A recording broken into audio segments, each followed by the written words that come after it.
آپ سے یہی گزارش کرنا چاہوں گا، اٹھو وگرنہ حشر نہ ہوگا پھر کبھی، دوڑو کے زمانہ اپنی چال چل گیا، دوڑو کے زمانہ چال اپنی چل چکا۔ میرے عزیزوں، اپنے بچوں اور اپنے جوانوں کے وقت کو برباد ہونے سے بچاؤ، ان کے ضائع ہونے سے بچاؤ۔ بہت ساری تاریخیں ہمارے پاس موجود ہیں۔ ہندوستان میں آ کر کے تاریخ رقم کرنے والے سلطان سید سالار مسعود غازی رحمۃ اللہ تعالی علیہ کا نام سنا ہوگا۔ بہرائچ شریف کے ایک بزرگ ہیں جن کے متعلق اعلیٰ حضرت فرماتے ہیں ہر 50 منٹ پر وہاں پر حضرت خضر علیہ السلام کی حاضری دیکھی گئی ہے۔ یہ وہ سالار مسعود غازی جو خواجہ غریب نواز سے پہلے ہندوستان آئے تھے اور اپنی زندگی قربان کی اور شہادت پایا، اور آج تک لاکھوں کروڑوں لوگوں کے دلوں میں آج ان کی عظمت موجود ہے۔ جانتے ہیں ان کی عمر کیا تھی؟ ان کی شہادت کے وقت ان کی عمر 18 سال کی تھی، 18 سال کی عمر، اور سلطان سالار مسعود غازی سلطان الاولیاء بن گئے۔ شہیدوں میں بڑا اعلیٰ مقام ہے۔ اس لیے جوانی اگر کسی نے اپنے صحیح طریقے سے استعمال کیا تو اللہ تبارک و تعالیٰ اسے ہمیشہ لوگوں کے دلوں میں زندہ رکھتا ہے۔ عزیزان گرامی وقار، خدائے قدیر و جبار ارشاد فرماتا ہے، کیا تم سب نے یہ گمان کر لیا کہ تمہیں بیکار میں پیدا کیا گیا ہے؟ اور کیا تم یہ سمجھتے ہو کہ تمہیں لوٹایا نہیں جائے گا؟ افحسبتم انما خلقناکم عبثا، تم یہ سوچتے ہو کہ ہم نے تمہیں عبث پیدا کیا ہے، بیکار پیدا کیا ہے، اور تم یہ سوچتے ہو کہ کبھی ہم لوٹائیں گے نہیں تمہیں؟ یہ دونوں خیالات تمہارے غلط ہیں۔ اللہ عز و جل نے اپنی کائنات میں ایک ذرہ بھی بیکار نہیں پیدا کیا، اس نے ایک مچھر کو بھی عبث نہیں پیدا کیا، اور دنیا میں جس کو بھی بھیجا ہے ایک معین مدت کے لیے، ایک مقررہ وقت تک کے لیے، اور پھر ہر ایک کو اللہ کی بارگاہ میں لوٹایا جائے گا۔ اسی لیے جب کسی کا انتقال ہوتا ہے تو ہماری زبانوں سے بے اختیار نکلتا ہے انا للہ و انا الیہ راجعون، جس کا مطلب ہوتا ہے کہ ہم اللہ ہی کے لیے ہیں اور اللہ ہی کی طرف لوٹنے والے ہیں۔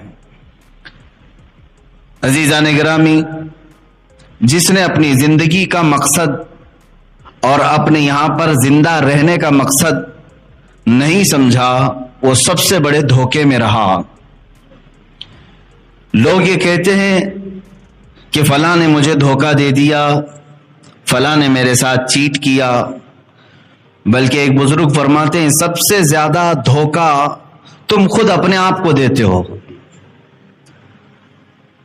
دوسروں کا جو کھایا ہوا دھوکہ ہے وہ تھوڑی دیر کے لیے ہوتا ہے، لیکن تم جو خود دھوکے میں مبتلا ہو اپنے آپ کو، یہ برسوں بیت جاتے ہیں، تم نے اپنے آپ کو اس کیفیت سے باہر نہیں نکالا۔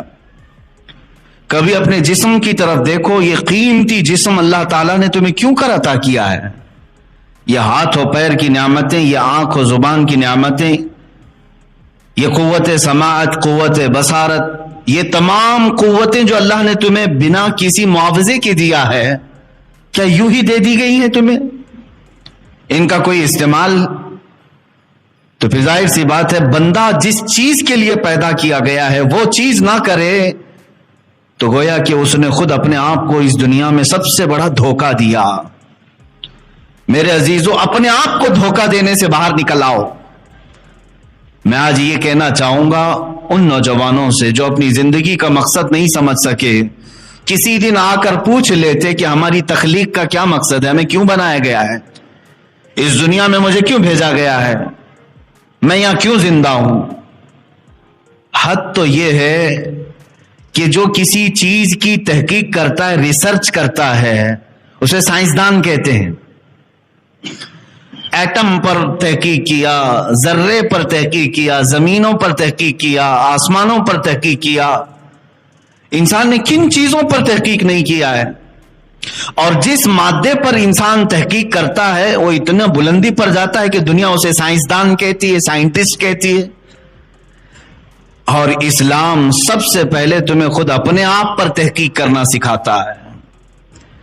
عزیزان گرامی، اسی لیے مشہور قول ہے من عرف نفسہ فقد عرف ربہ، جس نے اپنے آپ کو پہچانا اس نے اپنے رب کو پہچان لیا۔ خود اپنے متعلق سب سے پہلے معلومات حاصل کر لے کہ میرا بچپنا کیوں ہے، میری جوانی کیوں ہے، مجھے اگر بڑھاپا دیا گیا تو کیوں ہے، میری سانسوں کا کیا حساب کتاب ہے، میں اس دنیا میں ساری سہولتیں کھا پی کر کے استعمال کر کے کیوں رہ رہا ہوں، کوئی تو مقصد ہوگا۔ مثال کے طور پر آپ کو اچانک کسی نے 5 اسٹار ہوٹل میں بلایا، وہاں پر طرح طرح کے کھانے لگے ہوئے تھے، بہترین روم ہیں، آپ گئے اور وہاں کے کھانے بھی استعمال کرتے رہے، وہاں کے رومز بھی استعمال کیے، وہاں کا پانی استعمال کیا، جو جو سہولیات تھی وہاں پر سب آپ نے استعمال کیا، لیکن کیا یہ آپ کا فرض نہیں بنتا کہ آپ کو دعوت کس کام کے لیے دی گئی تھی؟ وہاں پہ اس 5 اسٹار ہوٹل میں کوئی پارٹی تھی، کسی کی شادی، کسی کا ولیمہ، کسی کا عقیقہ، کیا تھا؟ کیوں بلایا گیا تھا آپ کو؟ کیوں بلایا گیا؟ ایک بڑے فنکشن ہال میں آپ کو کیوں بلایا جاتا ہے؟ آپ کو تو یہ معلوم ہی ہوتا ہے مجھے فلاں کی شادی میں بلایا گیا، ولیمے میں بلایا گیا، عقیقے میں بلایا گیا، منگنی میں بلایا گیا، آپ کو معلوم ہوتا ہے کیوں بلایا گیا ہے۔ بغیر آپ کو معلوم ہوئے آپ وہاں جا کر کے موج مستی کرتے رہیں تو آپ کو پاگل کہا جائے گا، اسے پتہ ہی نہیں ہے یہاں ہو کیا رہا ہے، صرف عیاشی کرنے کے لیے آ گئے۔ عزیزان گرامی وقار، تمہارے اس کائنات میں جلوہ گر ہونے سے پہلے اللہ تعالیٰ نے کیا چیزیں تمہارے لیے نہیں سجائی؟ یہ زمین کا مضبوط بچھونا، آسمان کا مضبوط چھت بغیر پلر کا، یہ کائنات میں سرسراتی ہوئی ہوائیں اور تمہارے لیے مفت سانسیں، تمہارے لیے پانی کی فراوانی، روشنی کا انتظام، سونے کے لیے الگ تمہیں نیند کے غلبے، بھوک لگے تو کھانے کی تمام چیزیں، یہ سب چیزیں مہیا کر دی گئی، تو تم آئے کیوں یہاں پر؟ اس کائنات میں کیوں آئے؟ کیا مطلب تھا، کیا مقصد تھا؟ اسی مقصد تخلیق کو قرآن کہتا ہے سورہ زاریات کی آیت، وَمَا خَلَقْتُ الْجِنَّ وَالْإِنسَ إِلَّا لِيَعْبُدُونَ۔ اللہ تعالیٰ فرماتا ہے ہم نے جنات اور انسانوں کو صرف میری عبادت کے لیے بنایا ہے، اپنی عبادت کے لیے بنایا ہے۔ سمجھ میں آیا کہ ہمیں کائنات میں اللہ نے اگر بھیجا ہے تو اس کی عبادت کے لیے بھیجا ہے۔ عزیزان گرامی، اسی بات کو میں نے اس سے قبل بھی دہرایا تھا کہ انسان باقی ساری چیزیں کر لیا لیکن جس کا مقصد کے لیے وہ آیا تھا اسی میں وہ ادھورا رہ گیا، یعنی عبادت، اللہ کی رضا حاصل کرنا، یہ سب کا مقصد تھا، اسی لیے تمہیں بنایا گیا تھا۔ اور آج بہت سارے لوگ یہ سمجھتے ہیں کہ یہ لائف بیکار کی چل رہی ہے اور اس کو اس طرح سے گزار رہے ہیں جیسے لگتا ہے کہ کوئی ہلکی پھلکی چیز تمہارے ہاتھ میں آئی ہے۔ اتنی قیمتی زندگی اللہ تعالیٰ نے تمہیں دی ہے کہ اگر سانس تمہاری رک جائے تو کروڑوں دے کر کے بھی کسی ڈاکٹر سے سانسیں واپس نہیں لا سکتے۔ ایک بار تمہاری دھڑکن رک جائے تو لاکھوں کروڑوں اربوں دے کر کے بھی اس دھڑکن کو واپس نہیں لا سکتے۔ اتنی قیمتی لائف تمہارے ہاتھوں میں آج موجود ہے، لیکن اس کا مقصد نہ سمجھ کر کے اپنے آپ کو عیاشیوں میں اور بیکار زندگی میں گزارنا، گویا کہ انسان کا خود اپنے آپ کو دھوکہ دینا ہے۔ مجھے بتاؤ کتنے لوگوں نے اپنے آپ کو دھوکہ دیا؟ یہ تو جرم ہے دھوکہ دینا دوسروں کو، لیکن میں سمجھتا ہوں اس سے بڑا جرم اپنے آپ کو دھوکہ دینا کہ تم پیدا کس کام کے لیے کیے گئے تھے اور کر کیا رہے ہو آج۔ مجھے بتاؤ اے بچوں، جوانوں، کیا تمہاری راتیں اسی لیے بنائی گئی ہیں کہ تم رات بھر بیٹھ کر گیم کھیلو؟ کیا تمہاری راتیں اسی لیے ہیں کہ تم کسی بھی نکڑ پر بیٹھ کر کے گپیں لگاؤ؟ کیا تمہاری راتیں اسی لیے ہے کہ لوگوں کے عیب جوئی کرو؟ کیا تمہارے دن اسی لیے ہیں کہ تم اپنے طبیعت اور اپنی خواہشات کے لیے ڈانس بار، کبھی کلب، کبھی فلاں جگہ، نشے کے اڈے، تاش کے پتے، شراب کی بو، یہ تمام چیزیں زندگیوں میں ایسی لائی گئی؟ کیا آپ نے کبھی یہ سوچا کہ اسی لیے میں دنیا میں آیا ہوں؟ نہیں میرے عزیزو، کسی اور نے نہیں، تمہیں اس راستے پر تمہارے نفس نے دھوکہ دیا ہے، اپنے آپ کو دھوکہ دے کر کے صراط مستقیم سے ہٹا دیا ہے۔ عبث نہیں پیدا کیے گئے، بیکار نہیں پیدا کیے گئے، میں تاریخ کی چند مثالیں آپ کے سامنے رکھتا ہوں جنہوں نے دنیا میں ایک ایسی تاریخ رقم کی ہے کہ ان کی زندگی کا ایک لمحہ بھی ضائع نہیں کیا انہوں نے. ایک دن تو دور کی بات ہے، ایک لمحہ ضائع نہیں کرتے تھے. امام بخاری رضی اللہ تعالیٰ عنہ، کون نہیں جانتا اس امام المحدثین کو. قرآن پاک کے بعد سب سے افضل کتاب اس روئے زمین پر وہ بخاری شریف ہے، صحیح بخاری. آپ پڑھنے کے لیے جب بیٹھتے تھے یا احادیث کا مطالعہ کرتے تو رات پوری گزر جاتی، تھوڑی دیر آپ آرام کرتے، اس کے بعد جب مطالعے کے لیے بیٹھتے تو فجر کی اذان ہونے کے قریب آ جاتی اور وہ احادیث پلٹتے رہتے ہیں اور اس میں غور و فکر کرتے رہتے. پہلے ایسا ہوتا کہ صبح صادق جب ہو جائے تو مرغے بانگ دیتے. بانگ دینا سمجھتے ہوں کہ مرغا پکارتا ہے. اب مرغوں کے پالنے کا بھی سسٹم ختم ہو گیا ہے، سب دیسی مرغوں کی جگہ برائلر چکن نے لے لیا ہے. یہ سارے تو جنگلی کہلانے لگ گئے اب، حالانکہ اس کی فضیلت آئی ہے یہ دیسی مرغے کی. اس کو مارنے سے بھی منع کیا گیا، کہا گیا کہ اس کو اذیت نہ دو، اس لیے کہ لوگوں کو صبح کی اذان کے طور پر جگاتا ہے. تو پہلے یہی ہوتا تھا کہ برابر وقت پر صبح صادق پر مرغا بانگ دیتا اور لوگ یہی سمجھتے کہ اب فجر کا وقت ہو چکا ہے. وہ برابر فجر کے وقت پکارتا اور اس مرغے پر لعنت بھیجی گئی ہے جو آدھی رات میں پکارتا ہے. کہا گیا وہ شر ہے، وہ شیطانی ہے. خیر، امام بخاری رحمت اللہ تعالی علیہ کچھ لکھ رہے تھے یا پڑھ رہے تھے، مرغے نے بانگ دی تو جیسے ہی مرغا بانگ دیتا آپ اپنی کتاب بند کر دیتے اور مسجد کی طرف چلے جاتے. نماز کا وقت ہو چکا ہوتا جب آپ فجر کی ادائیگی کے لیے آتے. امام بخاری رحمت اللہ تعالی علیہ نے ایک رات مرغے کی آواز سنی، اپنا مطالعہ بند کیا، اپنی کتاب بند کی اور نکل پڑے. مسجد آئے تو پتہ چلا ابھی فجر کا وقت ہونے میں کافی ٹائم باقی ہے. کافی ٹائم کا مطلب آدھا گھنٹہ، آدھا سے پونا گھنٹہ ہوگا.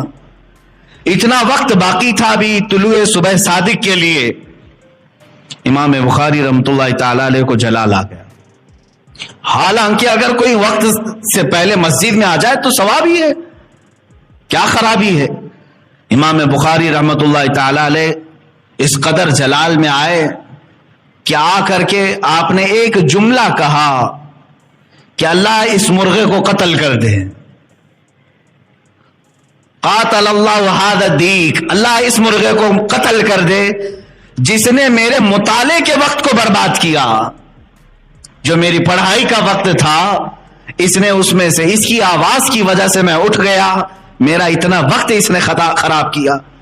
مرغا فجر کی اذان سے پہلے ختم ہو چکا تھا، مر چکا تھا. آپ کی والدہ ماجدہ امام بخاری رحمت اللہ تعالی علیہ کی والدہ ماجدہ نے آپ کو نصیحت فرمائی اور ارشاد فرمایا کہ بیٹا اس کے بعد کبھی کسی کے لیے اس طرح کا جملہ نہ کہنا، اس لیے کہ اللہ تمہاری زبان میں اثر رکھا ہے. بتانا مقصود یہ ہے میرے عزیزو کہ ان کا کتنا وقت گیا ہوگا، آدھا سے پونا گھنٹہ، جس کے لیے وہ اتنے جلال میں آئے کہ اس مرغے کو پھر کبھی دوبارہ پسند نہیں فرمایا اور وہ ختم بھی ہو گیا. یہاں تو پوری کی پوری راتیں ضائع ہو گئیں، برس کے برس ضائع کیے، مہینوں ضائع کیے اور کبھی اف تک نہیں. میرے عزیزو تمہارے پاس جو وقت ہے یہ بہت ہی قیمتی وقت ہے اللہ کو منانے کے لیے اور اس کو راضی کرنے کے لیے. میں ایک حدیث پاک آپ کو سنا کر مقصد زندگی آپ کو بتانا چاہوں گا. اللہ کے نبی صلی اللہ تعالی علیہ وسلم ارشاد فرماتے ہیں لا تزول قدما ابن آدم حتی یسأل عن خمس. قیامت کے دن ابن آدم یعنی ہر انسان، کوئی انسان کے دونوں قدم ہٹ نہیں سکیں گے اپنی جگہ سے. جو محشر کا میدان ہوگا، میرے آقا صلی اللہ علیہ وسلم فرماتے ہیں لا تزول قدم ابن آدم، پورے انسانوں میں سے کسی انسان کے دونوں قدم ہٹیں گے نہیں اس وقت تک حتی یسأل عن خمس، جب تک کہ اس سے 5 چیزوں کا سوال نہ ہو جائے. جب تک کہ اس سے 5 چیزوں کے بارے میں پوچھ نہ لیا جائے. وہ 5 چیزیں کیا ہیں؟ یہ ترمذی شریف کی صحیح حدیث ہے. اللہ کے نبی صلی اللہ تعالی علیہ وسلم فرماتے ہیں عن عمرہ فیما افناہ. سب سے پہلا سوال یہ ہوگا کہ اللہ نے جو تجھے پوری عمر دی تو نے کہاں کہاں گزاری، پورا حساب دے دے. وعن شبابہ فیما ابلاہ. دوسرا سوال، حالانکہ عمر میں یہ ساری چیزیں آ گئی تھی، لیکن پھر خاص ایک سوال یہ کرے گا رب تعالی فی ان شبابہ، تیری جوانی کے بارے میں پوچھا جائے گا. ہر ایک کی جوانی کے متعلق پوچھا جائے گا کہ تو نے یہ کہاں کہاں گزاری. اور تیسرا سوال وعن مالہ من این اکتسبہ، اور اس کے مال کے بارے میں پوچھا جائے گا کہ کہاں سے حاصل کیا تھا. وفیما انفقہ، اور کہاں خرچ کیا، یہ چوتھا.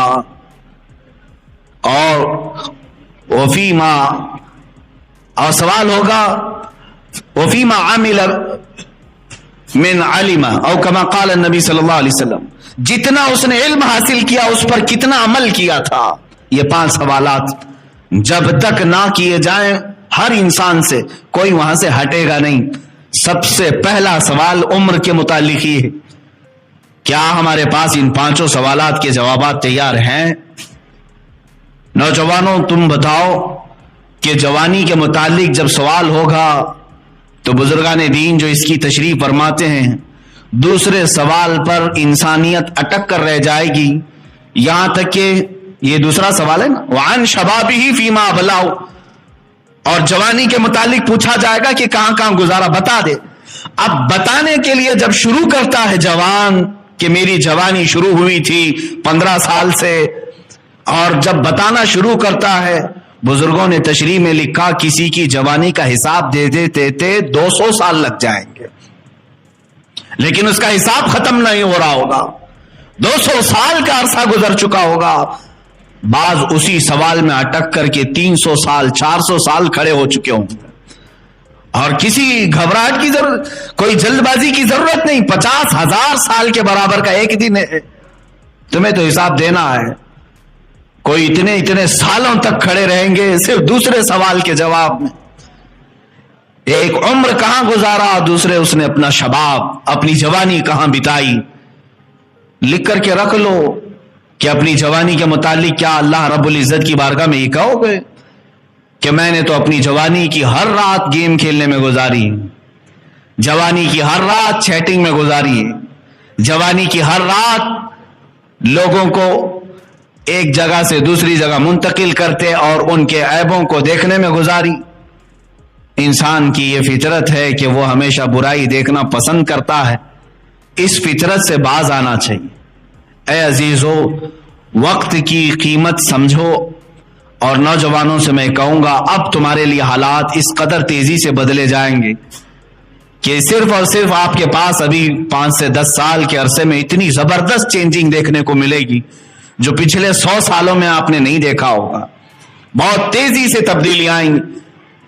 امام حماد ابن نعیم رضی اللہ تعالیٰ اپنی کتاب میں فرماتے ہیں جو آخری زمانے کے حالات کے متعلق احادیث آئی ہیں رسول کریم صلی اللہ علیہ وسلم، ان حدیثوں میں سے ایک حدیث آپ بیان کرتے ہیں قیامت کے قریب تم دیکھو گے زمانہ اتنی تیزی سے دوڑے گا کہ جو 100 سال میں ہوا تھا وہ صرف 20 سال کے اندر ہوگا، اور پھر 20 سال کے اندر جو ہوا تھا وہ 10 سالوں کے اندر ہوگا.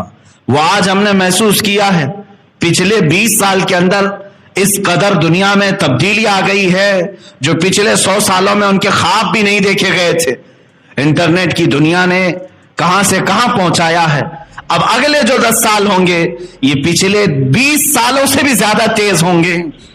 ہم ابھی سے سن رہے ہیں کہ 5G کا آنا متوقع ہے اور اس کے بعد دنیا میں زبردست تبدیلیاں آئیں گی.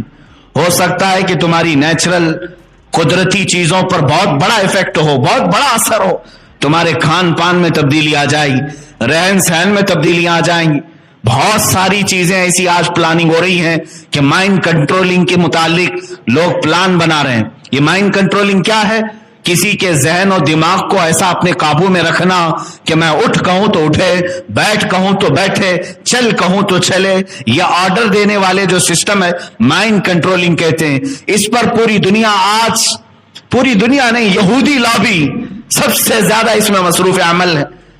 چند دنوں پہلے ابھی ایک یہودی عالم نے باضابطہ ویڈیو کانفرنسنگ ویڈیو کروا کر کے اعلان کیا ہے کہ ہمارے اگلے 5 سالوں میں پلان کیا ہے، ہم پوری دنیا کو کیا کرنے جا رہے ہیں۔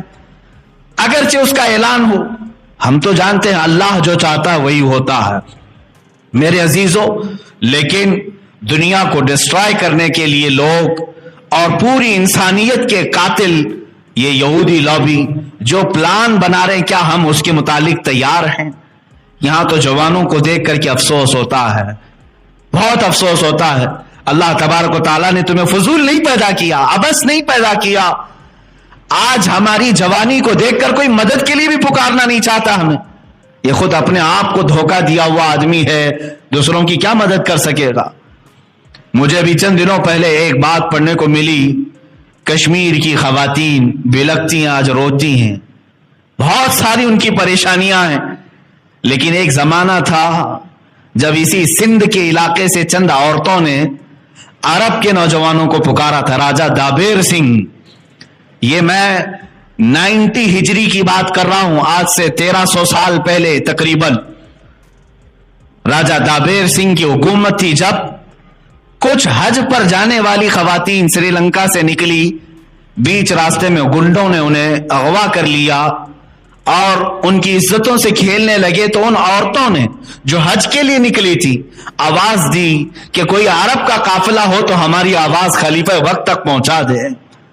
تو اس وقت جو تاجر آئے تھے ان تاجروں نے یہ بات سنی کہ کچھ مسلمان عورتیں اس طرح اغوا کی جا چکی ہیں، گرفتار ہیں، تو وہ بات جا کر کے اس زمانے کے حجاج بن یوسف گورنر کے سامنے بیان کی گئی۔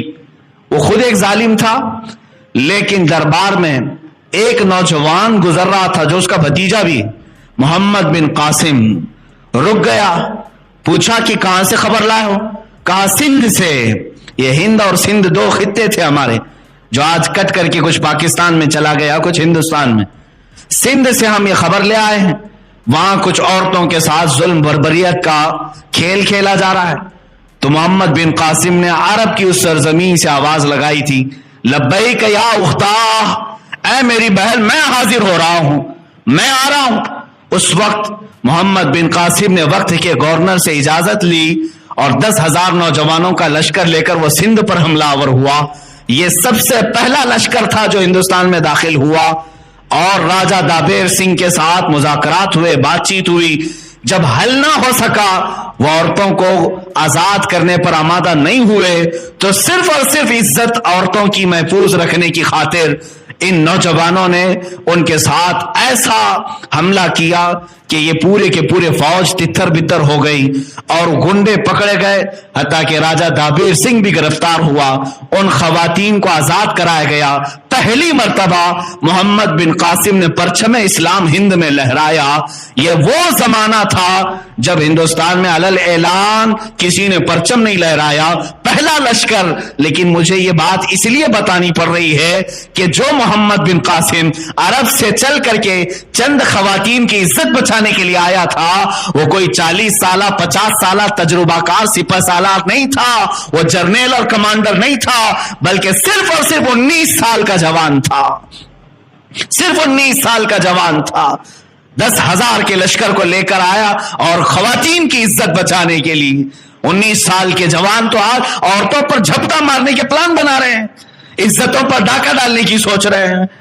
19 سال کی جوانی لوگ یہ سوچتے ہیں صرف ہمیں چیٹنگ کے لیے، عورتوں کو فرینڈ ریکویسٹ بھیجنے کے لیے، ان سے ہمارے رات کے مکالمے کے لیے۔ معاذ اللہ رب العالمین۔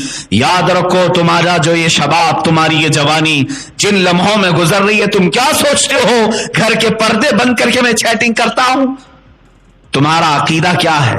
قرآن کہتا ہے یعلم خائنۃ الاعین وما تخفی الصدور، تمہاری آنکھیں جو خیانت کر رہی وہ بھی دیکھ رہا ہے، اور تمہارے دلوں میں جو حالات گزر رہے ہیں اس کو بھی وہ دیکھ رہا ہے۔ تمہاری انگلیوں کی ہر حرکت پر اللہ کی نظر ہے۔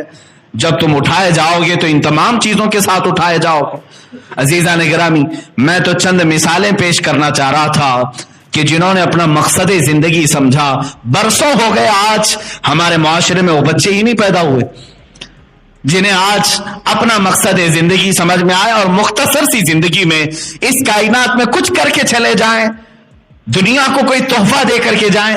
آپ کو معلوم ہے آج دنیا جن جدید چیزوں کا لابھ اٹھا رہی ہے، یہ جتنی ٹیکنالوجی ہے، میں چیلنج کرتا ہوں ان کی جڑ تک جاؤ گے تو یہ ساری ٹیکنالوجی جو ہدیہ کیا گیا ہے پوری دنیا کو، آج اس میں سب سے بڑا کردار مسلمان علماء کاملین کا ہے۔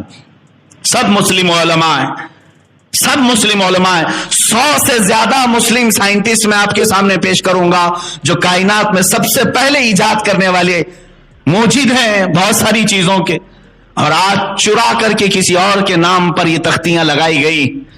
آپ کو کیا خبر، آج پوری دنیا مواصلات کے طور پر یعنی سفر کے لیے اتنا تیز ہو چکی، ایروپلین بن گئے، ہزاروں لوگ اس میں سفر کرنے لگے، اور اس ایروپلین کی ایجاد کے متعلق 15ویں صدی کے بعد کے چند انگریزوں کے نام بتائے جاتے ہیں۔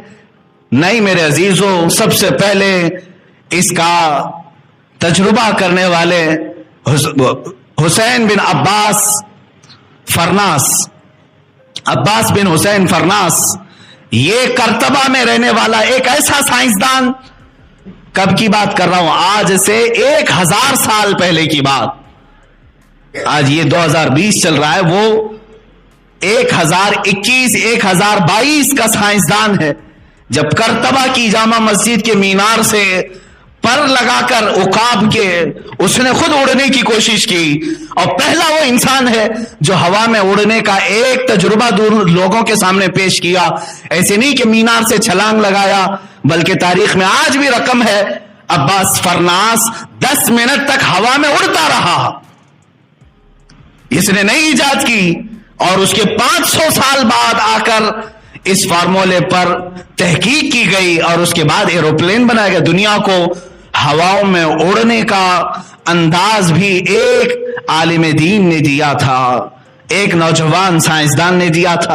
ابن الہیثم کا نام سنا ہوگا آپ نے، سب سے پہلے بصریات کے علم پر کتابیں لکھنے والا وہ سائنسدان جس نے آنکھوں کے متعلق تمام تفصیلات درج کی، بلکہ دنیا میں سب سے پہلے کیمرے کا تصور دینے والا ابن الہیثم ہے کہ روشنی جتنے باریک حصے سے اندھیرے کمرے میں جائے گی، ایک کمرے سے کیمرہ بنایا گیا۔ ابن الہیثم کون ہے؟ ایک مسلم سائنسدان۔ اتنا ہی نہیں، ابو بکر رازی یہ وہ طبیب ہے جو پوری دنیا کا فاؤنڈر ہے، علم طب میں، میڈیکل سائنس میں سب سے زیادہ کتابیں لکھنے والا مسلم عالم دین ابو بکر زکریا رازی، جنہوں نے آج سے کئی 100 سال پہلے لوگوں کو تصور دیا علم طب کا۔ سرجری کے معاملات پوری دنیا میں کہیں پر نہیں تھے، سب سے پہلے ابو بکر رازی نے سرجری کے طریقے بتائے، ہاسپٹل کا نظام بتایا کہ ہاسپٹل کہاں بنایا جائے۔ بغداد میں انہوں نے خلیفہ سے کہا کہ گوشت کے ٹکڑے کاٹ کر کے ہر محلے پر لٹکائے جائیں، ایک ایک لکڑی میں لٹکائے گئے 10-12 محلوں میں، اور 3 دن کے بعد وہ نکالنے لگوائے۔ امام رازی نے دیکھا کہ جو گوشت کا ٹکڑا سب سے لیٹ خراب ہوا یا سوکھا، بہت سارے تو سڑ گئے، سوکھ گئے، جو بہت دیر تک صحیح سلامت تھا، ابو بکر رازی نے کہا یہاں ہاسپٹل بنایا جائے۔ کہا کیوں؟ کہا یہاں کی آب و ہوا جسم کو جلدی خراب نہیں ہونے دیتی، مریض کو ایسی جگہ رکھا جائے جہاں کی آب و ہوا اس کے جسم کو سلامت رکھے۔ یہ کانسیپٹ کس نے دیا تھا؟ ابو بکر رازی نے، جب ان کی عمر 33 سال کی تھی۔ 33 سال کی عمر میں بڑے سے بڑی دنیا کو انہوں نے فارمولے پیش کیے، ایک دو نہیں میرے عزیزو۔ ابن ساعتی، لقب ساعتی خراسانی، ایک مشہور سائنسدان مصر کے رہنے والے، اور آج سے تقریباً 1200 سال پہلے کی بات بتا رہا ہوں، خلیفہ ہارون رشید کے زمانے، تب اس سائنسدان نے ہاتھ کی گھڑی ایجاد کی اور پورا پلانٹ سسٹم دیکھنے کا طریقہ ایجاد کیا۔ سیارے گردش کہاں کرتے ہیں؟ گریویٹی سسٹم جو بعد میں نیوٹن کے لیے پیش کیا گیا، یہ سب سے پہلے مسلم عالم دین نے پیش کیا، کشش ثقل جس کو کہتے ہیں. اور سب سے پہلے ابو بکر رازی ہی ہیں جنہوں نے کیمیکل کی دنیا میں سب سے پہلے ایسیڈ تیار کیے، سلفورس ایسیڈ جو آج کیمیا میں بنیاد کی حیثیت رکھتا ہے. یہ تمام چیزیں دنیا کو دینے والے وہ مسلم سائنسدان تھے. میرے عزیزوں، میں ان کی مثالیں صرف اس لیے پیش کر رہا ہوں کہ دنیا میں یہ ترقیات اور دنیا میں جینے کے سلیقے اسلام نے اور مسلمانوں نے دیے، آج پورا کا پورا پلٹ دیا گیا اور تمہیں اتنا پیچھے دھکیل دیا گیا کہ آج دنیا تمہیں تہذیب سکھانے آ رہی ہے. آج تمہیں مینجمنٹ ڈیولپ کرنے کے لیے طریقے سکھائے جا رہے ہیں، اور بہت ساری چیزیں ایسی ہیں کہ غلامی کے انداز میں تم سیکھنے کے لیے غیروں کے دربار میں جا رہے ہو. اے میرے عزیزو، آج سب سے بڑا جو ہمارے پاس نقصان ہوا ہے وہ ہمارے بچوں کو ہمارا ماضی نہ پڑھانا، ہماری تاریخ نہ پڑھانا. چند سال اور تم اس طرح آنکھ بند کر کے بیٹھے رہو، تب اس کے بعد بچوں کا حال یہ ہوگا. یہ مسلم سائنسدان تو بھلا ہی دیے گئے ہیں، یہ تو کہاں معلوم ہے، اچھے اچھے لوگوں کو نہیں معلوم، یہ تو بھلا ہی دیے گئے ہیں. اولیاء اکرام بھی بھلا دیے جائیں گے، تاریخ ختم کی جائے گی.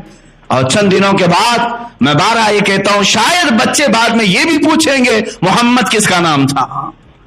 معاذ اللہ رب العالمین. جب اس طرح ہم تاریخ سے اپنی آنکھیں بند کر کے بیٹھے ہیں اور سارا کا سارا ہمارا وقت اسی موبائل انٹرنیٹ پر گزرے، جو فضول اور فحش چیزوں کو دیکھنے میں، اے میرے عزیز بچوں، آج اپنی زندگی کی قدر و قیمت سمجھو اور باز آ جاؤ. تم سے سوال ہوگا تمہاری جوانی کے متعلق. تم یہاں پر اللہ کی عبادت کے لیے بنائے گئے ہو، اسی چیز میں ابھی کھڑے نہیں اتر سکے، اسی میں بہت ساری چیزیں باقی رہ گئی ہیں. اسی لیے شاعر نے حضور اکرم صلی اللہ تعالی علیہ وسلم کی بارگاہ میں یہ ایک استغاثہ کے طور پر یوں کہا تھا، اے خاص اے خاصان رسول وقت دعا ہے، امت پہ تیرے وقت عجب آ کے پڑا ہے. جو پوری دنیا کو قیادت سکھانے کے لیے نکلا تھا اسلام، وہ آج اپنے ہی دیش میں غریب الغربا ہے. آج جتنے مسلم ممالک ہیں وہاں کی بھی حالات یہی ہیں کہ ان کے ہاں گیس ہے، پیٹرول ہے، ڈیزل ہے، نہ جانے کیا کیا معدنیات ہیں، لیکن نکالنے والے یورپین ہیں، امریکی ہیں. ان پر اجازت داری پوری باہر کی کمپنیوں کی ہے. کیا ہم اس قدر آج علم سے اور اپنے مقصد زندگی سے بچھاڑ دیے گئے؟ اے میرے عزیزو، میں پڑھ رہا تھا یہودیوں کے متعلق، برسوں گزر گئے، 1400 سال ہو گئے میرے آقا صلی اللہ تعالی علیہ وسلم کی تعلیمات کو. بعض علماء بھی اس کو ریجیکٹ کرتے ہوئے آج الگ انداز سے بولنے کی کوشش کرتے ہیں. حضور نے فرمایا تھا اپنے بچوں کو نشانہ بازی سکھاؤ، تیر اندازی سکھاؤ. حضور اکرم صلی اللہ تعالی علیہ وسلم کی حدیث میں انہیں گھڑ سواری سکھاؤ، تیر اندازی سکھاؤ. اور ایک حضور اکرم صلی اللہ تعالی علیہ وسلم کا حکم ہے کہ یہ 3 چیزیں سکھانے کے لیے فرمایا گیا. اب کے بعد جب یہ بات کہی جائے تو یہ گھوڑوں کا زمانہ نہیں ہے، مرسیڈیز کار کا زمانہ ہے. اب تیر اندازی کا زمانہ نہیں، اب تو بم بارود پیٹرول میزائل کا زمانہ ہے. ٹھیک ہے، جدید دنیا میں تم یہ جواب تو دے سکتے ہو، لیکن آج ہی کی بات میں بتاؤں، اسرائیل میں آج بھی یہودیوں کو دیکھا گیا وہاں پر 6 سال کے بچے کو کمپلسری نشانہ بازی سکھائی جاتی ہے، جبکہ ان کو معلوم ہے یہ زمانہ تیر اندازی کا نہیں، لیکن نشانہ بازی کیوں سکھائی جا رہی ہے؟ گھڑ سواری آج بھی سکھائی جا رہی ہے اسرائیل میں، آج بھی. کیا انہیں نہیں معلوم وہی کاروں کی ایجاد کرنے والے لوگ ہیں بہت سارے؟ عزیزان گرامی وقار، میں نے یہ محسوس کیا دنیا کی دوسری قومیں میرے نبی کے فرمان کے مقاصد سمجھ گئی اور وہ حل کرنے پر اپنے بچوں کو آمادہ کر لیا، اور ہم ترقیات کے نام پر اپنے ہی نبی کے فرامین کو پیچھے چھوڑتے چلے گئے. میں نے شاید اس سے قبل بھی آپ سے کہا تھا، ایک عورت جب حاملہ ہو جائے اسرائیل میں تو 9 مہینے اس کی نگرانی کے لیے بجٹ پاس ہوتا ہے. حاملہ عورتوں کے لیے بجٹ پاس کیا جاتا ہے گورنمنٹ کی طرف سے. 9 مہینے وہ کیسے گزارے گی؟ اسے میتھمیٹکس کے ٹف فنڈے دیے جاتے ہیں حل کرنے کے لیے کہ عورت ان میں اپنا وقت صرف کرے، اس کے پیٹ میں پلنے والا بچہ ذہین پیدا ہوگا. عورت کو حساب میں پورا دن گزارنے کے لیے کہا جاتا ہے، بہت ساری چیزیں، اور جب پیدا ہوتا ہے بچہ اس وقت سے اس کی پلاننگ، ماسٹر پلاننگ ہوتی ہے۔ ہر یہودی بچہ بزنس مین بنے، ہر یہودی بچہ ٹاپ انجینئر بنے، یہ تمام چیزیں انہوں نے اپنے بچوں کے ساتھ کیا، اسی لیے مٹھی بھر ہو کر پوری دنیا پر حکمرانی کے خواب سوچتے۔ عزیزان گرامی وقار، آج ہمارے پاس صرف اور صرف ایک آپشن رہ گیا کہ ان بچوں کو جو تم نے آوارہ چھوڑ دیا ہے، بیکار اور عبث چھوڑ دیا، یا پھر جو نوجوانوں نے اپنے آپ کو سمجھ لیا کہ ہم بیکار ہیں، عبث ہے، وہ واپس آ جائیں۔ اللہ نے تمہیں بیکار نہیں بنایا، فضول نہیں بنایا، تمہاری جوانی عیاشیوں کے لیے نہیں ہے میرے عزیز، تمہاری جوانی صرف اور صرف گیم کے لیے نہیں ہے۔ وہ اپنے بچوں کو اصلی گیم کھلا رہے ہیں، میزائل پکڑا کر کے، بندوق پکڑا کر کے، تیر پکڑا کر کے، اور تمہیں موبائل میں مصروف کر کے رکھ دیا۔ تم پب جی میں رہو اور ہم حقیقی میدان میں رہیں گے، تم اسی میں لڑتے رہو اور وہ اپنے بچوں کو حقیقی میدان میں لے آئیں گے۔ آج میں نے یہ دیکھا کہ چند دنوں پہلے ایک بھڑکاؤ بھاشن کرنے، ویسے تو ہمیں یہ کہتے ہیں ہندوؤں میں، ایک سوامی کہہ رہا ہے کہ ہر بچے کو آپ ہتھیار دو، ہر بچے کو ہتھیار دو۔ کیا آپ کو ہندوستانی نظام کے ڈپارٹمنٹ پر نہیں بھروسہ ہے؟ ہم نے تو کبھی اپنے بچوں کے متعلق اس طرح کی باتیں نہیں کی، لیکن وہ تمام چیزیں کھل کر کے اس بات کو کر رہے ہیں، کہہ رہے ہیں۔ صرف اس لیے میرے عزیزوں کے الرٹ رکھنا چاہتی ہے ہر قوم اپنے بچوں کو۔ آج میں بھی آپ سے یہی گزارش کرنا چاہوں گا، اٹھو وگرنہ حشر نہ ہوگا پھر کبھی، دوڑو کے زمانہ اپنی چال چل گیا، دوڑو کے زمانہ چال اپنی چل چکا۔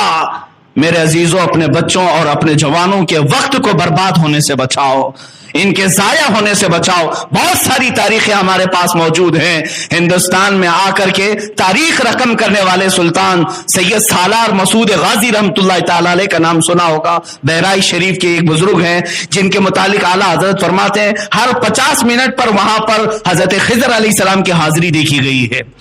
یہ وہ سالار مسعود غازی جو خواجہ غریب نواز سے پہلے ہندوستان آئے تھے اور اپنی زندگی قربان کی اور شہادت پایا، اور آج تک لاکھوں کروڑوں لوگوں کے دلوں میں آج ان کی عظمت موجود ہے۔ جانتے ہیں ان کی عمر کیا تھی؟ ان کی شہادت کے وقت ان کی عمر 18 سال کی تھی، 18 سال کی عمر، اور سلطان سالار مسعود غازی سلطان الاولیاء بن گئے۔ شہیدوں میں بڑا اعلیٰ مقام ہے۔ اس لیے جوانی اگر کسی نے اپنے صحیح طریقے سے استعمال کیا تو اللہ تبارک و تعالیٰ اسے ہمیشہ لوگوں کے دلوں میں زندہ رکھتا ہے۔ مولا کریم ہم سب کو ہماری زندگی کو بیکار ہونے سے محفوظ فرمائے۔ وآخر دعوانا الحمد للہ رب العالمین۔